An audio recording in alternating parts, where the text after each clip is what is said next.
On the southern edge of the Great Sahara Desert, from the Atlantic to the Indian Ocean, stretches the Sahel, a fragile belt of golden grasslands, red-brown earth, and thorny acacia trees.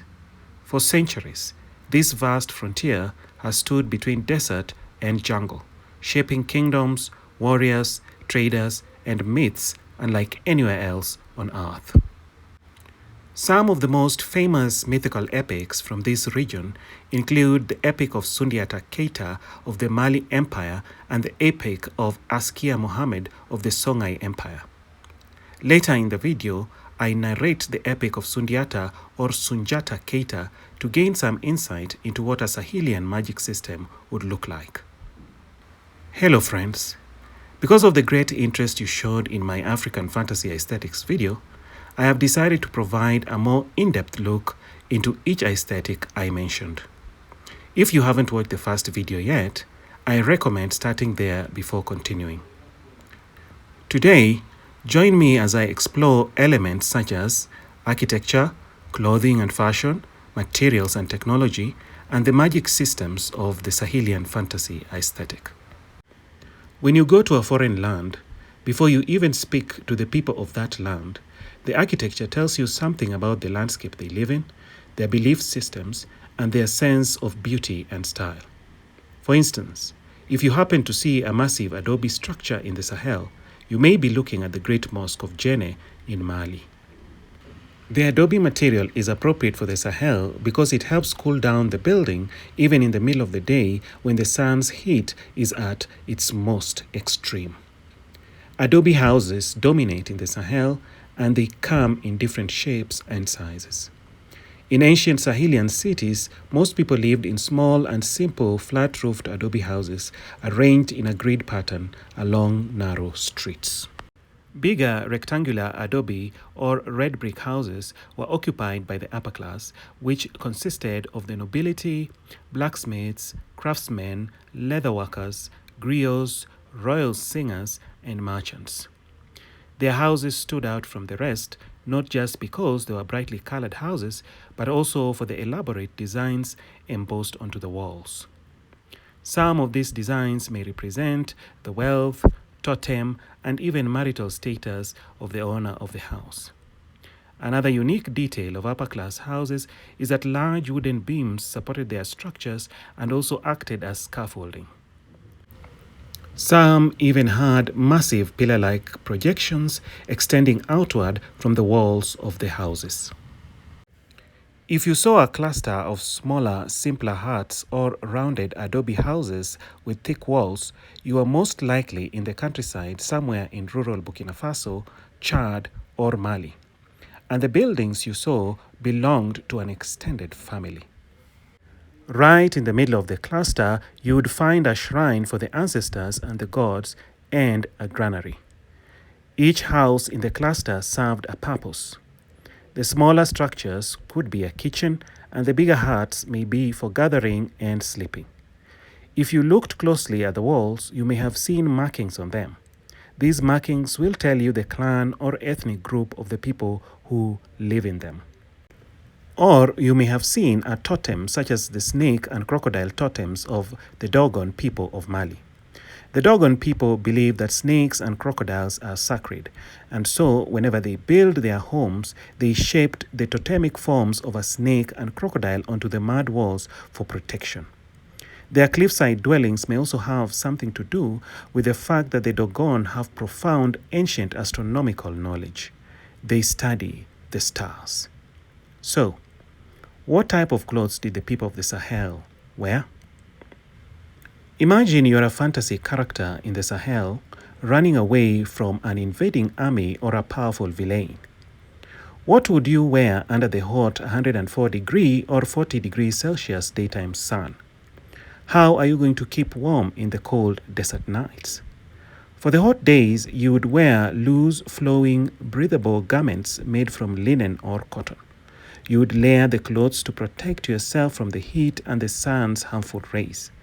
Besides that, you would need to cover your arms and wrap an indigo cloth on your head and face, not just to shield you from the sun, but also from the dusty, dry winds. Only cross over into the Sahara if you have a camel. A horse is better suited for the semi-arid parts of the Sahel, which are safer to traverse alone. When you reach a village, ask for help so that you can water the horse and get a place to sleep. Offering hospitality to strangers is a respected tradition among the people of the Sahel. In any small town you come across, you may see women wearing multicolored flowing robes that drape from their shoulders to their feet. The robes are built around a single dominant color across which multicolored geometric patterns are repeated.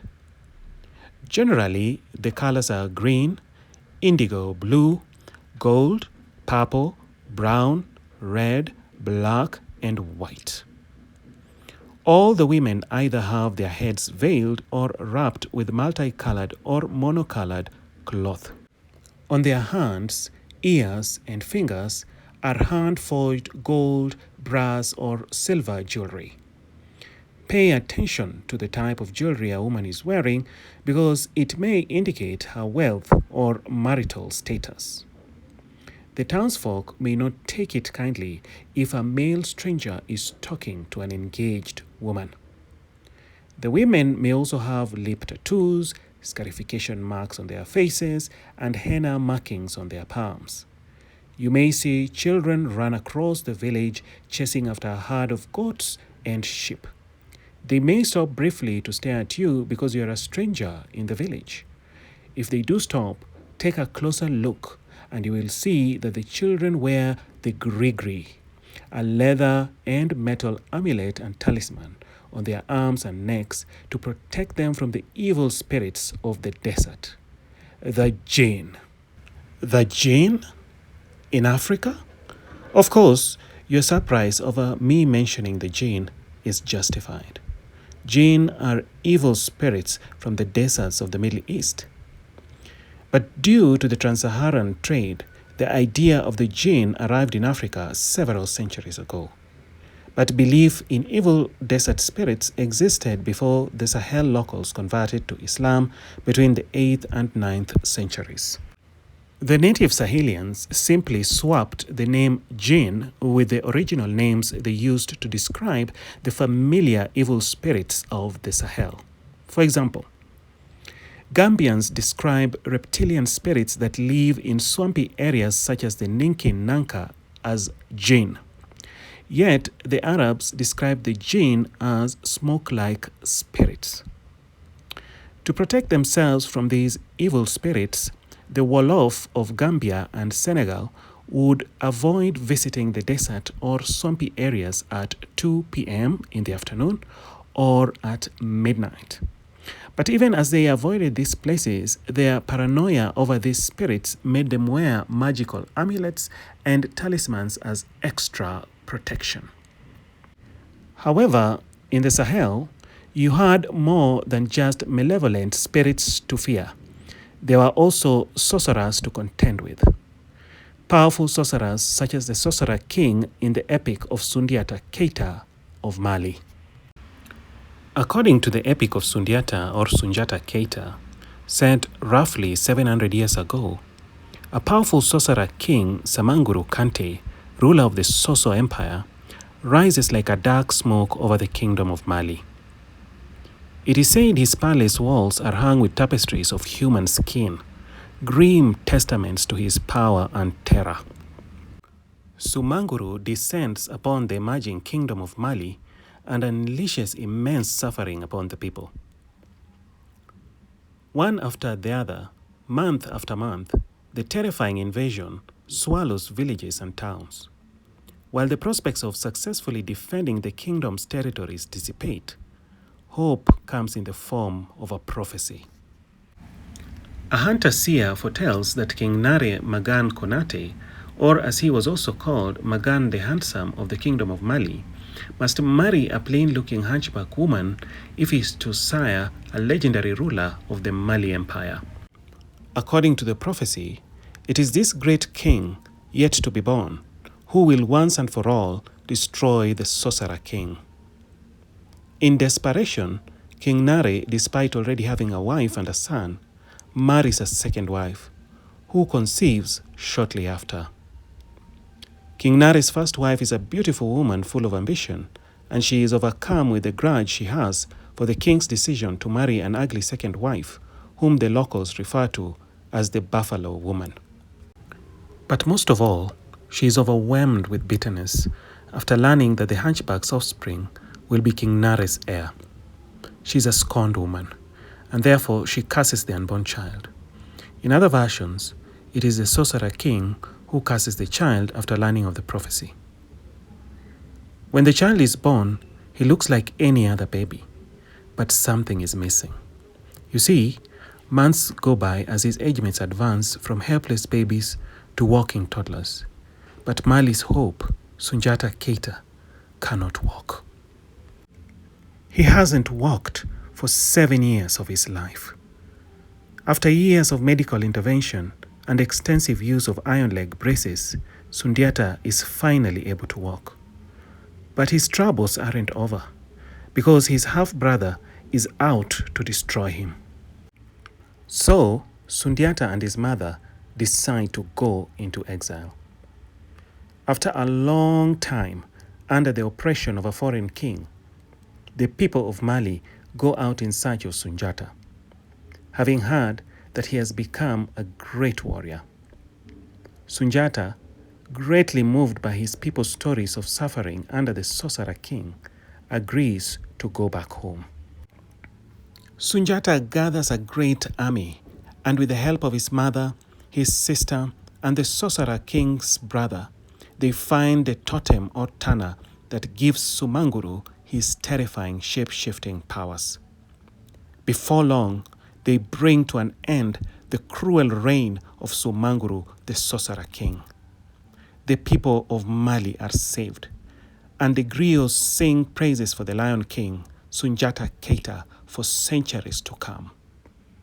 I hope you have spotted some aspects of Sahelian magic from this story. The magic of totems, curses, sorcery, and prophecy. Sundiata Keita's royal line still stands to this day, and some of his descendants are great leaders and celebrities. I have included a YouTube link in the description if you want to witness the dramatized narration of this epic by a real-life griot. If you are wondering what the war between Sundiata and Sumanguru must have looked like, imagine a clash between cavalry wearing heavy quilted cotton fabric stuffed with kapok to protect the rider and the horse. They may also have worn chainmail and iron helmets. Other weapons used included spears, carved swords, lances, arrows, metal shields, and trumpets. The weapons were made by skilled blacksmiths who had been smelting iron generation to generation since 3000 BCE or 3000 years before Christ. Other metals used by blacksmiths include copper, high zinc brass, and gold. Apart from textiles and metallurgy, Sahelians also engaged in agriculture, medicine, academics and writing, mining, and navigation. So there you have it, an in-depth look into Sahelian fantasy aesthetics. But all this is just the tip of the iceberg. Yes, there is more I haven't covered. What do you guys think? I hope you enjoyed the video. Please subscribe and leave a like because it helps with the YouTube algorithm. Goodbye and good luck.